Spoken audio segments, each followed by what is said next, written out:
How's it going, and welcome to Inside the Z, the Zachary Football Podcast. My name is Scott Pellegrin, Coach Pell, and on today's episode, we have our player interview, the Coach's Spotlight, and story time with Coach Brew. All right, back for another week of Inside the Z, the Zachary Football Podcast. We have senior linebacker Tyson Kimball joining us. Welcome. Thank you for having me on here.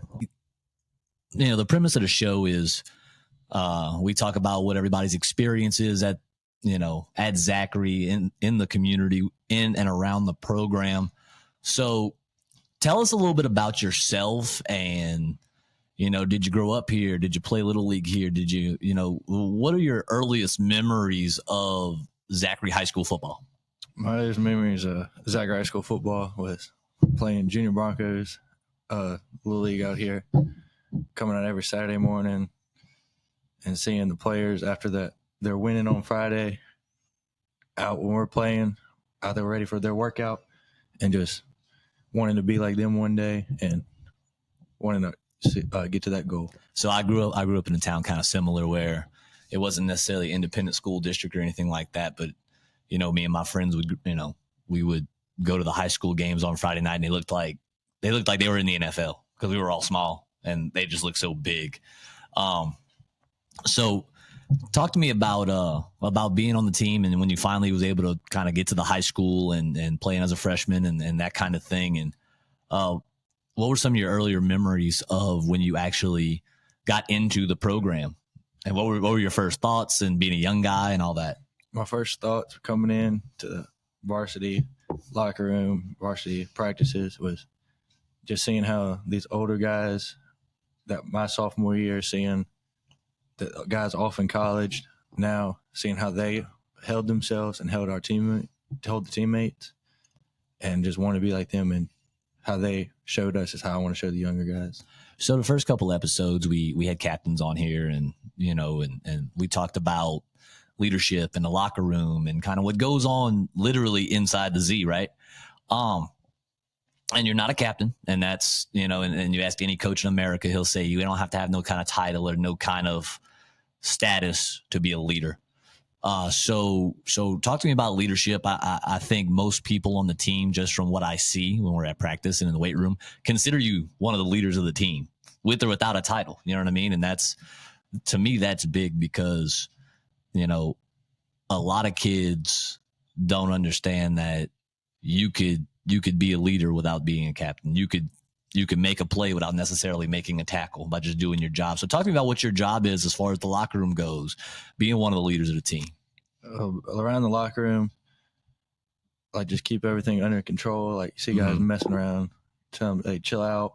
Don't want to have that causing problems. But when we're out in the field and in the weight room, just staying focused on what we need to do for that week and to get better, and holding each and every one of my teammates to the standard that it should be.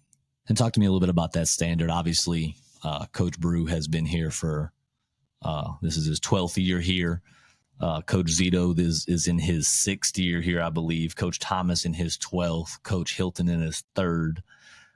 So you've had some consistency throughout your years here with coaches. So talk to me about what that standard is. What does that look like? Because Coach Brew's kind of like the overseer, and then you probably deal day to day with your position coach. And so, what does the standard look like from your perspective? The perspective to me seems like just go out, and to the Z, we have the standard of winning everything and dominating. Mm-hmm. And if you don't win and dominate, you can win, but if you don't dominate, that's way lower than the standard. And right. You have to if you can dominate a team and hold them against what you need to, then that's the standard that Coach Brewer always says to us. Yeah. It's not enough just to squeak by. Mm-hmm. You want to exceed, go above and beyond. Talk to me about your teammates, man. Your teammates and what their role is and kind of how this senior class more specifically, because I see y'all taking the pictures and stuff, and a lot of y'all played in the little leagues together, and not everybody did, which is fine. But, how's that camaraderie among the senior class, and what's kind of the vibe in with you guys, the class of 26, and the mark y'all are trying to leave here? I know for all the guys that grew up in Zachary for Little League, where I always remember coming to the games I know me, Shellmeyer, a couple other guys been to all 4 state championship games that they won. Mm-hmm. I know one day we wanted to do that, and we haven't been able to succeed that yet. And I know that's what our main goal is leaving that mark. You were on the team in 23? Yes, sir. In the Superdome? Mm-hmm. Yes, sir. I'm not going to ask you to describe that feeling because I can only imagine what that's like to get that far and unfortunately come up short. But, you know, I ask this to every senior who was there that day. And I bring it up, not to bring up a bad memory, but I bring it up as, you know, how do y'all use that as motivation? Is that something y'all talk about? Is that something that just some guys might talk about and use as motivation? Because everybody kind of gets going a little different. Not everybody will use that as, okay, that's my focus. Some guys want to win just because they want to win. And that's what they do. Some guys are like, well, no, I remember that bad taste. That's what I'm going to do. Hey, I want, you know, so everything kind of, everybody gets juiced up for different reasons, I guess. So, does that state championship appearance linger in a way of, okay, hey, now it's motivation?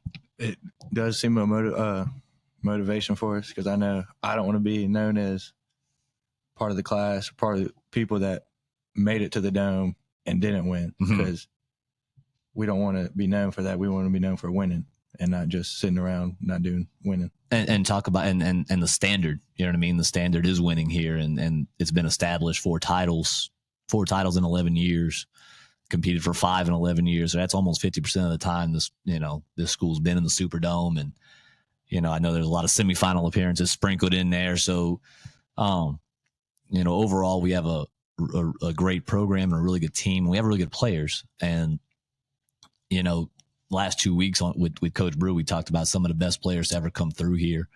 Are there any players that you know by name that you kind of look up to from the past that you might have watched growing up? I know Wes Brady was a linebacker and those kinds of things. You know, when I was growing up, coming out watching Wes Brady, Riley Howard, watching how they played, I just wanted to hit somebody every single play and put it to them to get the job done. Talk to me about our defense. For the most part, you know, the defense has put out some solid performances all year. Talk to me about that and what we do on defense and what kind of our goals are as a defensive unit. Well, Coach Zito and all the defensive coaching staff have our plan laid out for each week and what we need to be done. And for us as the defense, I feel like that's good because we don't have to worry about what we're going to do for the next week. And we just have to worry about and focus on our jobs for that week. Talk about and I know we practice fast and I know we try to get hustle and we try to throw a lot of things out there and try to make sure we're prepared for any situation that comes about. Talk to me about the preparation from a player standpoint. You know, what is it like to get prepared to play a game here, you know, with the way we do things and trying to live up to that standard? I know, just come in when we come up for our pregame meal. You should be locked in before there, but once you get there, you need to be 100% locked in, knowing what you need to do, even if you aren't playing, just if you have the chance to get in. Right. And because I say this too, and you know, one of the things that we're blessed with here is depth, you know, and we talked about this on the show a couple weeks ago. If you're fortunate enough to have a group of starters, guys who could play, and then you have guys behind them who could also play, you know, do you feel like certain positions or all positions or any positions are challenged by the roster? Like you said, at any point, another guy can get in, you know, somebody can get hurt. Somebody has to step up or somebody might get, God forbid, replaced, you know, just because they're not living up to it. What is the competition like on our team? I know within our linebacking room, inside and out, outside, pretty much every week we're trying to keep our jobs and stay focused on what we need to do. I know our D-line, Coach Zito stays on them all the time. And Coach Crowder, and he's just wants them to get better. And he knows that he has the guys, but he can also replace them because the other guys can play too. Yep. And that's a good thing too, because, you know, having a deep team puts us at an advantage, you know, being able to have guys who could play and guys who could push other guys. Cause I really feel like competition creates the type of, I think competition is part of our standard. Would you agree with that? Yes, sir. You know, being able to have guys who could push other guys, or have guys who could give a guy a break if he needs one, or, if somebody does get hurt, it's not a step down to put somebody else in. So last couple of questions. What do you, obviously our goals for our senior season, I know you talk about finally going to a state championship and winning one. What about after that, school wise? Are you going to college? Do you want to play college football? Do you just want to go to school and or go learn a trade? What does the future look like for Tyson? I want to go to college, and if I have the chance to go play, I'll go do it. But if that's not in the cards for me, go to college, get a degree, and go to the fire department. Yeah. Yes, sir. Yep. Fire department. And your dad's in the fire department, correct? Yes, sir. And my grandpa. Okay. So it's a family tradition. Yes, sir. So final comments. The floor is yours, Tyson. Final words. What you got? Just ready to get after it this year, finish it off, and finish my legacy out. Outstanding, man. Tyson, I'm glad you were able to come on. I'm happy to get back to having a player interview. I hope to interview many more of your teammates. I hope this thing goes all the way to the 15th week. And I hope we're sitting here having another podcast in week 16 after we cashed in. Yes, sir. All right, man. Thank you. All right, another week of Inside the Z and another coach's spotlight today. We have cornerbacks coach, my partner in the secondary, Coach Alan Emo. Coach, thank you for coming. Thank you for inviting me. Hey, everybody's got to take their turn. Some people are a little more camera shy than others. I'm not pointing any fingers at Coach Zito for being a little camera shy, but at least you're not. I think you have the mic a little higher than he did too. But anyway, so Coach, I tell everybody kind of what we do here, and what we try to do is spotlight our program and spotlight all the good things about our program, and what is everybody's journey here, because everybody's a little bit different on our staff. Some guys are here from day one in the Brew era.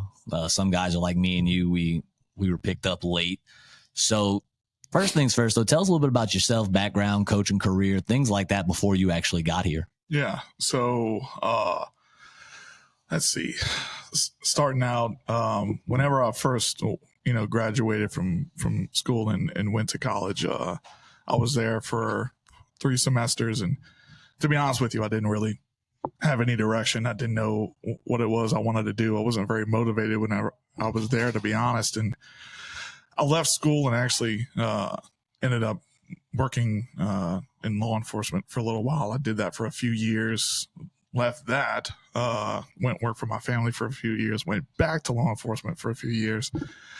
And then when I was working for my family, that's kind of when I was really thinking about coaching football, and because I'd always loved football. And my very first experience, honestly, with the game is being 5 years old and going to watch my cousin play on Friday nights. So where I fell in love with the game was on Friday nights. Mm-hmm. And I just thought about, man, maybe I should, go back to school and be a coach. And finally ended up pulling the trigger on it and doing it, and went back to LSU in 2017. At the same time, that's when I started coaching, was at Plaquemine. I was there for that fall with Coach Zito, and did that for one season while I was in school, and then didn't go back into coaching because I was trying to get all my hours done and get out of there as fast as I can. Once I graduated in 2020, that summer, I thought I had an opportunity, but it kind of fell through, and it kind of left me hanging there for that fall. But the following spring, I ended up getting picked up at Walker High, and I was the freshman O-line coach, and I was working as an assistant to Jake Zebanewski, who's the offensive line coach over there, and worked there for the spring. Then the summer came, and I was, happy to be coaching ball. Right. And then ended up getting an opportunity to go interview for the cornerback coach position with the varsity staff at Dutchtown. And it was an opportunity to go to varsity. And also Dutchtown was right around the corner from my house. Mm-hmm. So it kind of worked out perfectly. Went over there to go interview, got the job, worked over there for 2 years, and then ended up landing over here at Zachary. So, I mean, that's a hell of a journey. Law enforcement, private sector, back to law enforcement, then back to school. How old were you when you went back to school? 27. So you and already been making full-time money, Mhm. real job money, and go back to school to kind of pursue this. I want to jump into your coaching career. So you had an opportunity at Walker, and then go on to coach the corners at Dutchtown. So let me ask you this: if I'd have asked you in 2020 or 2017 when you kind of started this journey, what were you been most comfortable coaching? I thought I was going to be coaching offensive line. Okay. Did you play O-line? I didn't play O-line. I actually played defensive line. But when I first started back in 2017, I was essentially Brian Trusclair, who's now the head coach at St. John. He was offensive coordinator at Black when he was an O-line coach. I was his shadow for that entire season. It just became a sponge and really learned as much as I could about that position. And then when I went to Walker, I worked with Coach Zeb over there, like I said, and also a hammer of an O-line coach, and picked up as much as I could from him. And whenever the spot came up at Dutchtown, that was like kind of a question. I'm like, well, I've never coached secondary. Like, I'm not really sure about this. I know I can learn it. Mm-hmm. I know that. But it's an opportunity to step up to varsity, and it's an opportunity too to coach by where I lived. Like, I could see the stadium lights from my backyard at the time. Was that a hiccup for Coach Mistretta and those guys over there that really wasn't your expertise or anything? I wouldn't say not necessarily, because I had Chris Harrell over there, and essentially he kind of got me through it. I learned a lot from Chris, especially about the back end and about different types of coverages, especially the X's and O's parts of it. And then once I kind of settled in, especially after the first year, that's where I kind of felt a lot more comfortable. And then every year from there, it's been getting better. It's the with that, I kind of, what's the word? I kind of knew at that point what I didn't know, and that helped me learn better. When you first get into this job, I call it the Dunning-Kruger effect, or I call it this, and that's what it is. But because you think you know a little, you think you know a lot, when the reality is you don't. You don't know anything. Yeah, you don't know anything. You don't know anything. Yeah, because all you've ever been on is the player side. Correct. And for most of us, that was years ago. Yeah. So your knowledge of what you know is down here, but your confidence is up here. And then the more you learn, the more you realize you don't know. So the confidence does this. But then as you continue to learn and learn and learn, because you have the ability, the humility to understand, I don't know everything. Right. As you learn and learn, you get more confidence, and then it kind of levels itself back out. Well, there's a lot of confidence in, I noticed about myself, there's a lot of confidence in knowing, again, like you said, knowing what you don't know. Because at least I know what to go find out now. Yes, correct. Yeah, absolutely. It's not an open-ended book where, okay, I don't know any of the answers to anything. Because my first job was an offensive line coach. And that was that situation. I didn't know anything about the offensive line. But like you said, once you do it for a little while, okay. You learn what questions to now ask. I know what questions I need to go ask, Correct. So you leave Dutchtown, you end up here. Obviously, you and Zito are tight. Y'all are West Side guys. So what was the process like leaving Dutchtown, coming to Zachary? The process. What you mean by that? Like, just how were you recruited to come over here? Was, did you reach out to Zito? Did he reach out to you? Did Coach Brew reach out to you? How did all that work? It was kind of mutual between Zito and I. He had kind of gauged my interest a little bit and was like, hey, if we were to have a spot on the staff open up, like, would you be interested in coming over here and knowing what Zachary is and knowing what this program is about, and knowing Coach Brew? And I've also been lucky in my career that I've been able to work for Coach Maffey. I've been able to work for Coach Mistretta, and now I've been able to work for Coach Brewerton. You worked for guys with rings, correct? Plural, yes. So all of them. I've been very blessed from that aspect, and here was another opportunity to go work for Coach Brew, a guy who, I mean, let's be honest, he's a legend in this game, and I had to jump at it. Let me ask you that. So now I'm curious, because I knew where you've been, but I guess I didn't think of it like everybody you've worked for has cashed in multiple times. Right. What about guys who have been there, done that, and done it multiple times? What is it about them that makes them different from other people? Man, it's hard to say because you work. So I guess I'll preface by saying too, maybe you haven't worked for other head coaches who haven't, but also you've worked under coordinators who might not have been the big one or whatever it is. But then I don't want to just stress, you're not just good just because you win titles. But those three guys are considered very good coaches, quality coaches, future Hall of Famers probably. Like, I mean, what is it about those guys? That's a hard question to ask because all three of them have their own personalities. Mm-hmm. And, Coach Mahaffey's different from Coach Mastretta, and Coach Mastretta is different from Coach Brew, and Coach Brew is different from the other two. And it's hard to say like, oh man, there's this one thing that they all do, that they all have in common. It's hard for me to pinpoint it, to be completely honest. A lot of ways to skin that cat, though. Yeah, there is. There's a lot of different ways to skin it. So, I wish I could say, oh man, this is the one thing that they all do, that this must be the secret sauce. You know what I'm saying? But I really, to be honest with you, I can't pin one thing down. And I've probably said it on this show 100 times in the 5 or 6 episodes we've done. But it's funny you say secret sauce, because that is literally the one question I get from, I'm new here, obviously. What's different over there? What's the secret sauce? So I don't necessarily think there is a secret sauce. I just think there's a consistency in the fact that we make the sauce the same way, and we try to make it the best sauce that we possibly can. Yeah, I think that's it. That's what I was going to ask you. So, like, obviously you worked at a couple of schools. What is it about here that at least keeps you wanting to stay here and is attractive to you as somebody who works here? Teacher and a coach. Yeah. The fact, and I've watched these, and all the coaches said the same, but it's the truth. It feels like everyone's pulling in the same direction here. Yeah. And that's critical, especially if you want to be as successful as you talk about. If you want to be consistently contending for titles and things like that, then there needs to be everyone is doing what they can to move this thing in the direction that we want it to be going. No one's, wanting to go left while everyone else is trying to go right. There's just a uniformity with it all. There's no selfishness, I find, either. No, there's no. And everyone's bought in to what this is about, because everyone gets to enjoy to be blunt, everybody gets to enjoy the winning. Everyone gets to be a part of that. And since everyone has that goal and no one's about me, and just, I want the credit for it.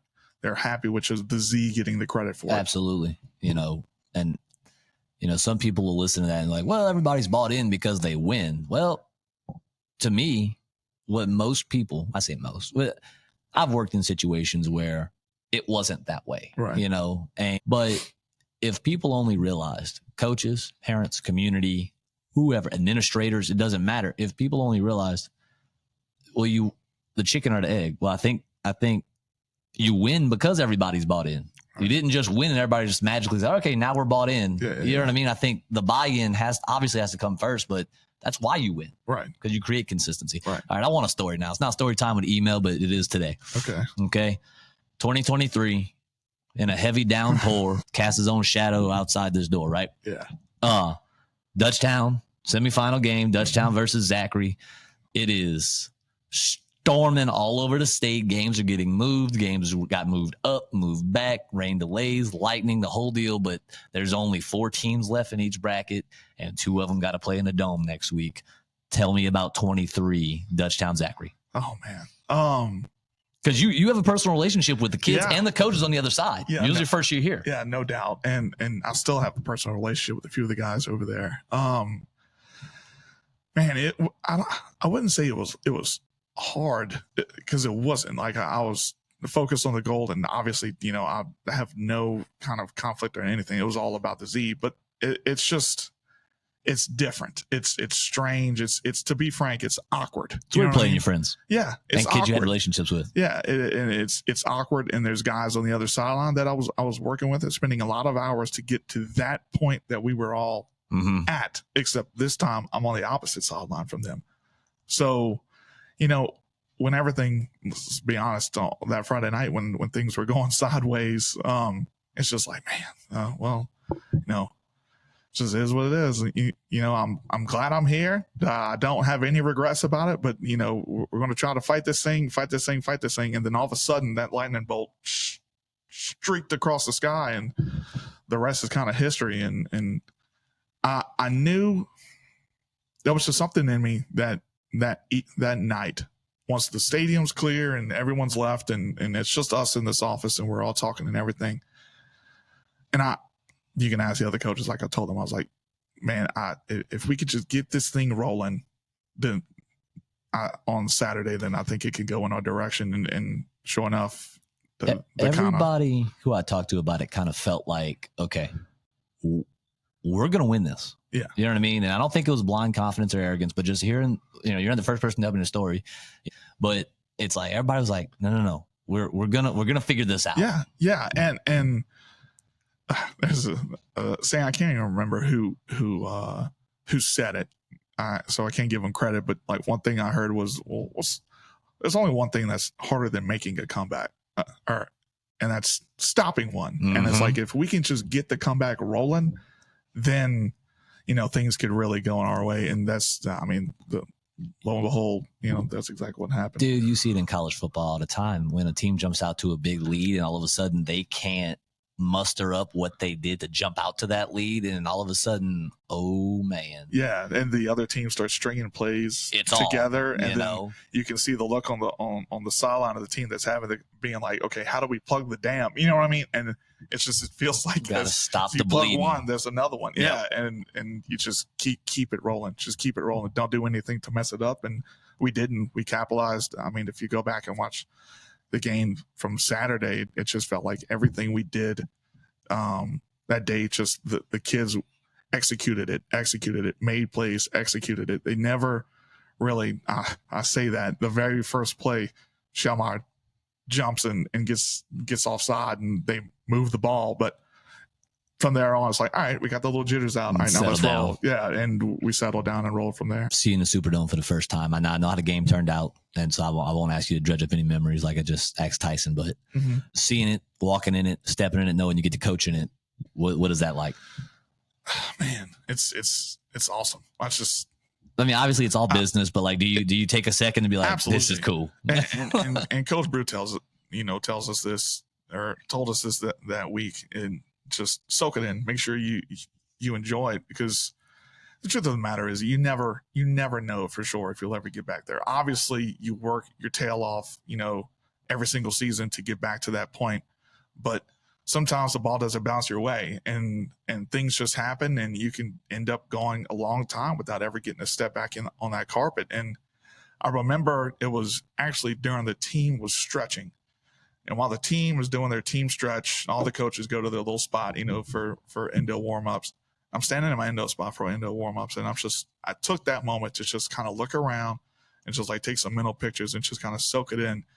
And now that I've, after doing that, it's like, I got to get back. I got to get back. And like you said, everybody works with that one goal, but only two teams get them. I'm talking about the bracket you play in now. Only two teams get to go, and only one team gets to win. Right. So, final thoughts. This has been a fun one. It's always good when you got some personal stories. We interviewed Zito there in Plaquemine Week, and he had some fun stuff. Obviously, you with the Dutchtown tie. So, final thoughts.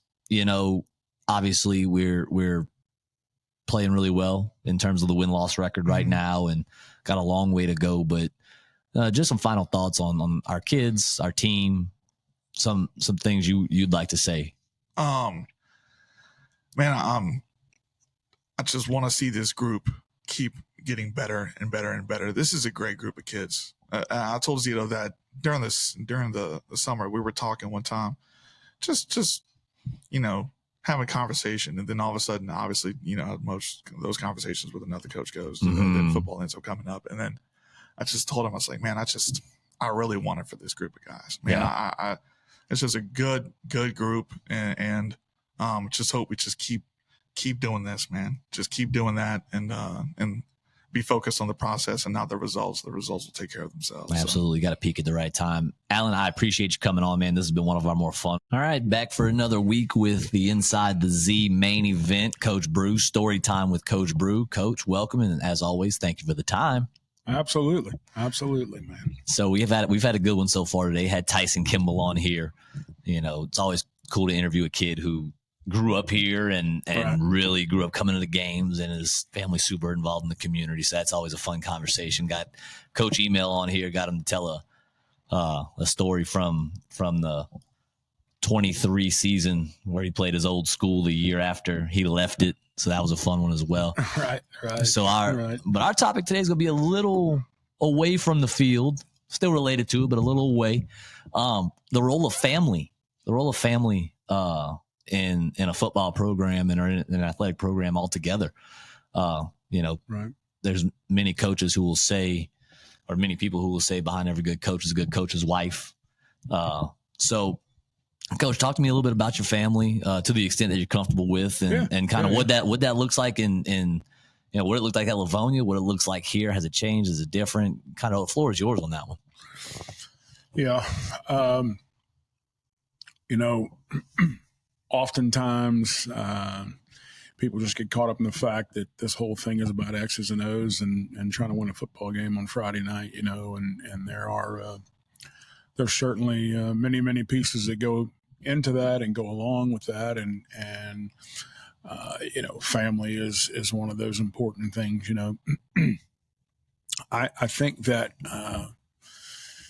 early on, you learn as a coach, especially if you get into it right off the bat, that the hours that you put in are steep, right? Yeah. Lots and lots of hours and weird times and weekends and all those kinds of things. And so I think there's a lot of people that right off the bat don't have it figured out as far as how do you juggle that as far as your family is concerned and the workload and responsibilities and stuff that you have. And, it causes problems. I think that, the guys who are super successful with it and probably, are successful on the field coaching, but also are successful off the field as far as the family life is concerned, probably are married to or are in a relationship with someone who truly respects what they do. Yeah. Right. And I think that's one of the biggest things. Now, I don't mean to say that they, that spouse or that serious girlfriend is just ate up with the game of football, because that certainly may not be the case. She's not necessarily thrilled that you're working 7 days a week, but she understands. But even the football aspect of it, they just might not be a fan of football, but they are a fan of you, and they're a fan of, and hold a high level of respect for what you do for a living, right? So all those things are massive parts of that thing. I mean, you're on the staff with me. You know how I am as far as family is concerned. I want guys coming to me saying, "Hey, Coach, look, I've got this going on with my wife. I really have to be there. Yeah, get out. Hey, my kids got this. Get out. No, you don't need to be anywhere around here. Go handle that with your kids." Right? Those things are of the utmost importance to me, because at the end of the day, when I decide, God willing, it's on my terms, but when I decide to no longer be the head football coach at Zachary, there'll probably be a posting for my job 2 or 3 hours later, and a couple of weeks later, Coach Brew, who's that? You know what I mean? That's unfortunately, that's the world that we live in. That's the way that is. Well, you don't, when you're dealing with family, you got to make sure that that's number one, and that takes precedent over everything else. So, I think that there's guys across this country involved with this game that have certainly figured out how to do that at a really, really high level, and those are the guys you want to take tips from as far as how they get that done. I am super lucky. Right, my wife Casey is a massive football fan, and her parents are massive football fans. So her parents are at every one of our games. Casey's at every one of my games, because they enjoy the game. They want to watch a quality football game, right? So, not only do I have a great wife and great in-laws, but I can actually have conversations with them about the game, and they know what the hell I'm talking about. You know what I mean? Not always the case. Yeah, that's right. Coach, why did you run the same play over and over again? I can't talk to you anymore. Yeah, right. So, and talk to me about some of the, I guess, things we do here. And you touched on, hey, if somebody's got to leave and go handle something, obviously that's no questions asked, and that's true. Talk to me about some of the ways we try to get the families involved. Right. Ladies at the Corral is for the community and for the moms, but that's player family, but also, the wives are also invited to stuff like that. And, my wife came to the senior deal yesterday. So just talk about some of the different things we do here that are actually family friendly. while we're technically working. Yeah. Well, first and foremost, I'll say after a long week, we go play a game on Friday night. First and foremost, I love for, families to come up into the field house after the game if they want, wives and children and whoever else, extended family members, to come up here and hang out. We usually have food up here and just kind of hang out, enjoy a meal together, and just let them come in and just kind of hang out with us. Those things are super important. So I think that's the first thing that we do.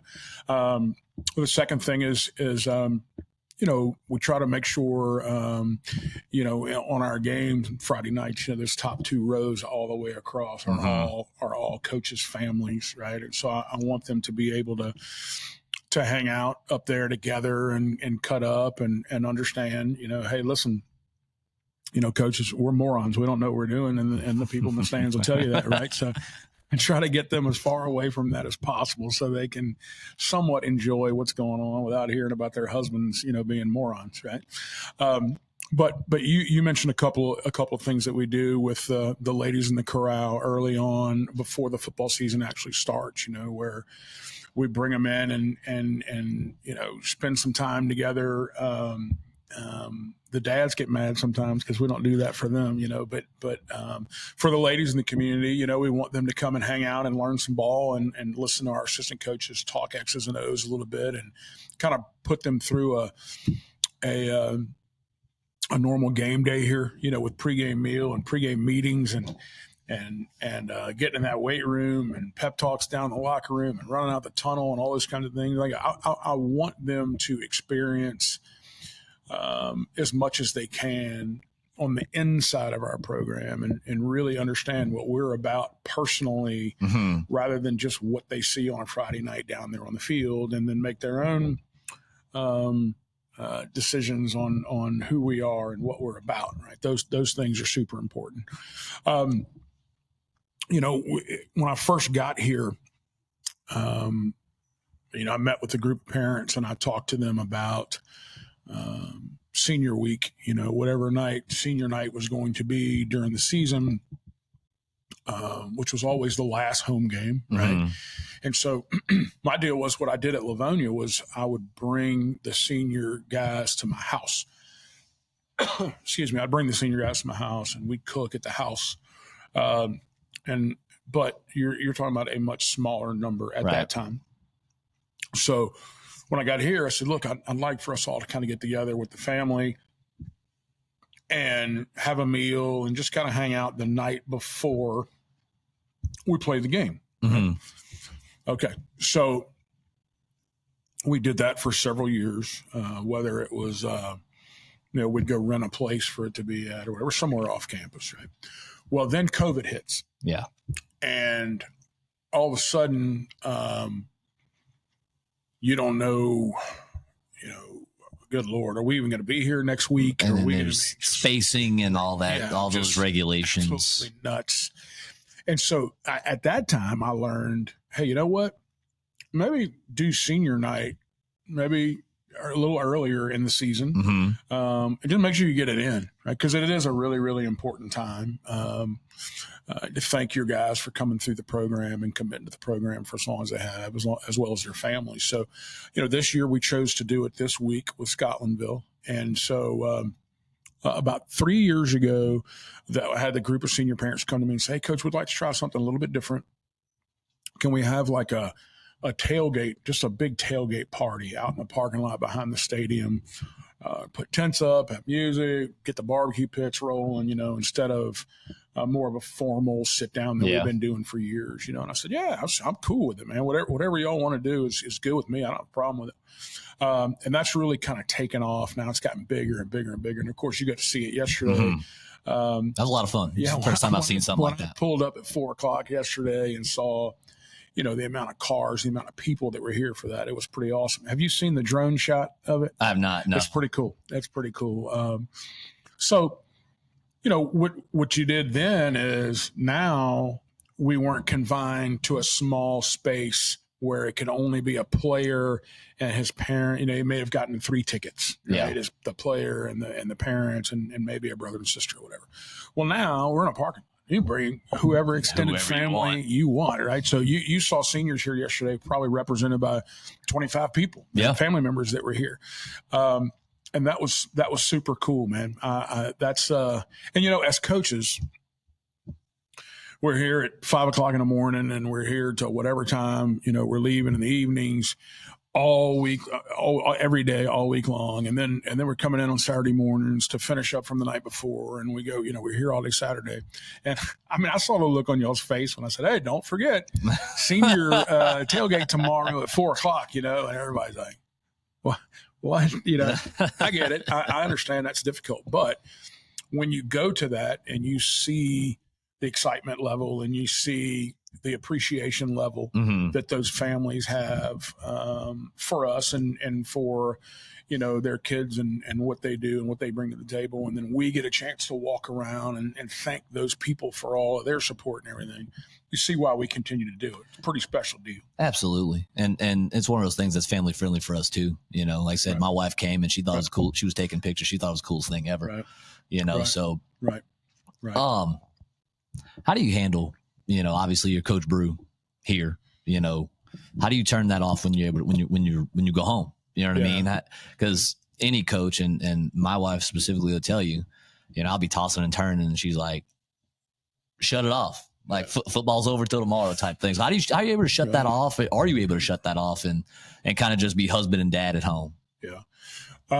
I think my role is a little bit different as a head coach, as opposed to what it was when I was an assistant coach. When I was an assistant coach and a coordinator, the X's and O's, right, were just constantly going through my head, and I would think about that all the time. When I toss and turn at night, it was that. I was thinking about that. Whereas as a head coach, the tossing and turning comes from, the entire team in general.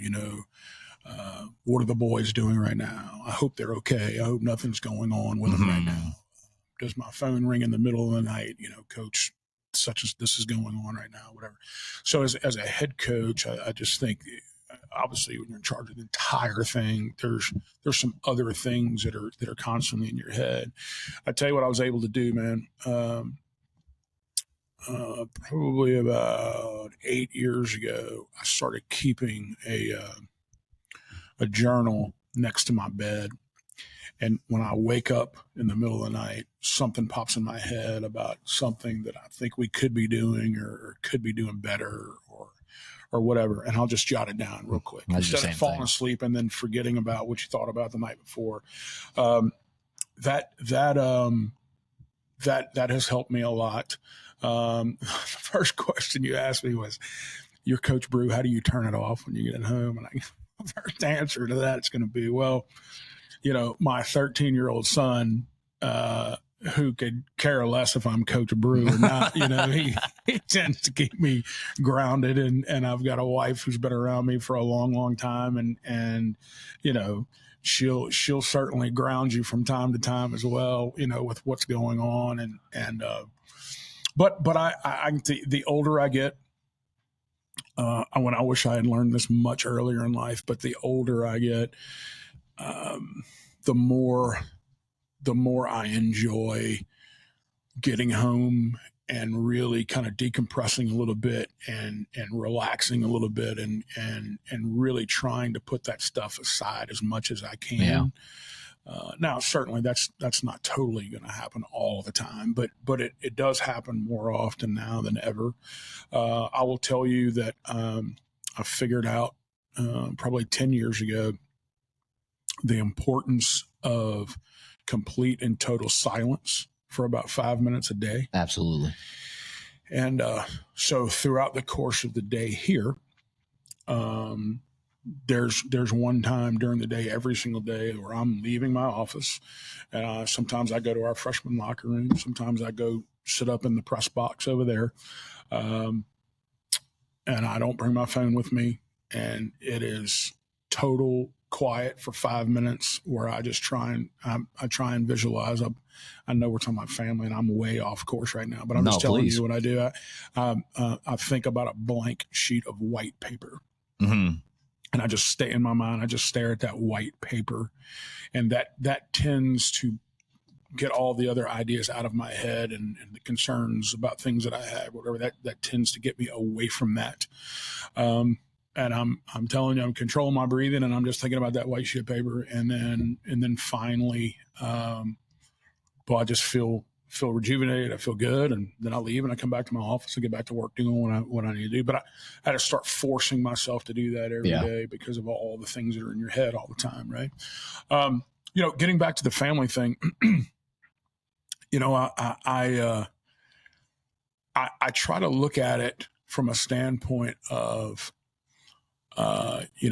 what is my family thinking during a contest? What is my family thinking as they're watching what's going on out there? But then I also think about, okay, these players that are out here, what are their families thinking about the program? Obviously, they love watching their son make plays out there. They love watching him run around, make tackles, score touchdowns, all those kinds of things. But what do the families truly believe about who we are as a program and what we are providing for their sons as we're trying to help them in their maturation process of becoming a man, right? And when those kids leave our programs, I'll often ask those families, tell me something that you're happy with or not happy with as far as your son and the program, and listening to them talk about that.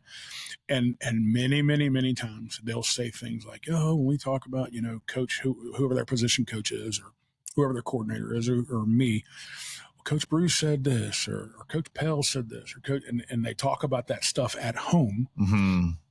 You can then see the direct impact that we have on a daily basis. And I mean, obviously 95% of the time, those families are talking to me about how the family atmosphere that we promote here is of the utmost importance, and how super confident they were sending their kid off to us every day that they were going to be a better person when they came home. And that's, man, that's the biggest thing. And coach, and a lot of coaches say that, and then I'm a big believer in cliche is cliche for a reason, because there is truth in it. You know what I mean? Even if it sounds kind of hokey sometimes, and you hear a lot of, okay, we're going to build great men, we're going to build great husbands and great dads and great community members and things like that.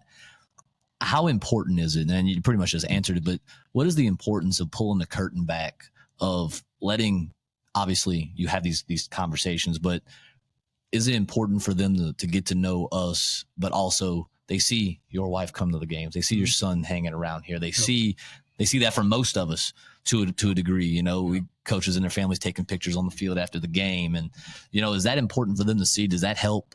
Do you think that helps soften that, where like, okay, hey, that's coach, but that's also a real person, and he's going to help teach my boy some of that other stuff that they say they want to promote, husbands, dads, community?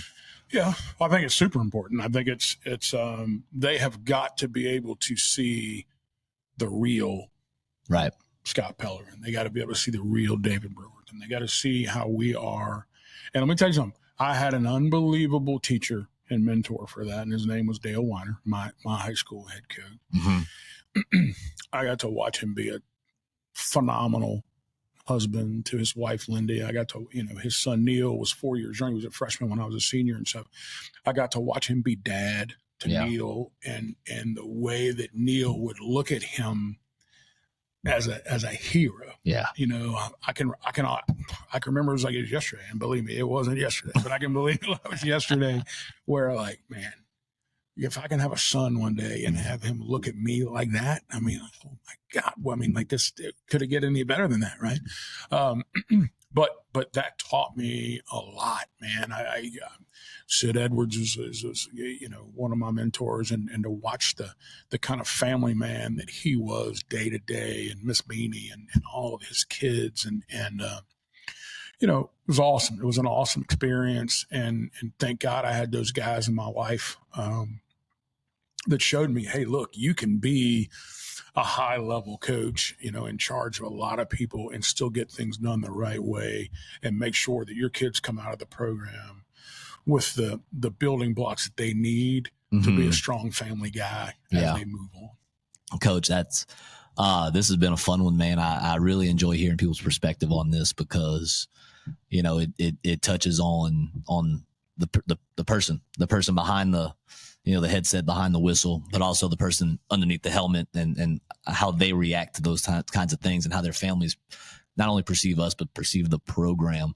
And I'll say this is probably this place is top tier in a lot of ways, but in a lot of ways of incorporating kind of that family atmosphere and, you know, everybody kind of belonging. You know, it's not just we're on the team, but like they're on the team too. Sure. You know what I mean? Mamas and whoever else. Absolutely. So, Absolutely. Coach, thank you again. We're going to get out of here this week. Inside the Z, Zachary Football Podcast. Coach Brew, thank you again, man. Awesome. As always, great job, man. Thank you. That's a wrap for today's show. Thank you for tuning in to Inside the Z, the Zachary Football Podcast. New episodes drop every Wednesday. Don't forget, like and subscribe.